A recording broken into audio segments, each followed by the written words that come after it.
నమస్తే. ఇన్నాళ్ళు నన్ను సపోర్ట్ చేస్తూ, ఎంకరేజ్ చేస్తూ మీ ప్రేమని నాకు అందిస్తున్న ప్రతి ఒక్కరికి కృతజ్ఞతలు.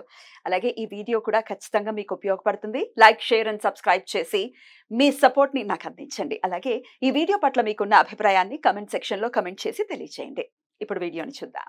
నమస్కారం. రేపటి విశిష్టతను ఒకసారి చూద్దాం. రేపు 24వ తారీఖు మే నెల 2024వ సంవత్సరం శుక్రవారం. శ్రీ క్రోధినామ సంవత్సరం ఉత్తరాయణం వసంత ఋతువు. రేపు వైశాఖ మాస బహుళపక్ష పాడ్యమి తిథి రాత్రి 7:24 వరకు, తదుపరి విద్యా తిథి. అనురాధ నక్షత్రం ఉదయం 10:10 వరకు, తదుపరి జ్యేష్ఠ నక్షత్రం. శివం యోగం ఉదయం 11:22 వరకు, తదుపరి సిద్ధయోగం. బాలవకరణం ఉదయం 7:27 వరకు, కౌలవకరణం రాత్రి 7:24 వరకు, తదుపరి తైతుల కరణం ఉంటాయి. నక్షత్ర వర్జం మధ్యాహ్నం 3:52 నుండి సాయంత్రం 5:30 వరకు. అమృతకాలం రాత్రి 1:38 నుండి 3:16 వరకు.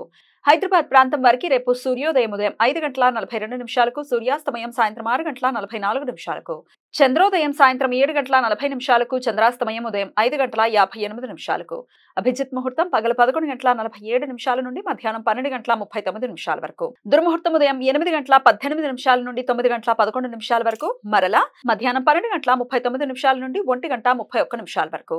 రాహుకాలం ఉదయం 10:35 నుండి మధ్యాహ్నం 12:13 వరకు. గుళిక కాలం ఉదయం 7:20 నుండి 8:58 వరకు. యమగండం మధ్యాహ్నం 3:29 నుండి సాయంత్రం 5:07 వరకు. రేపు నారద జయంతి. పురాణ కథనాల ప్రకారం నారాయణుల వారికి పరమ భక్తుడైన నారద మహర్షి వైశాఖ బహుళ పాడ్యమి తిథి రోజు జన్మించారట. కేవలం నారద మహర్షి ద్వారానే దేవతలు మిగతా లోకాల సమాచారం తెలుసుకోగలిగేవారట.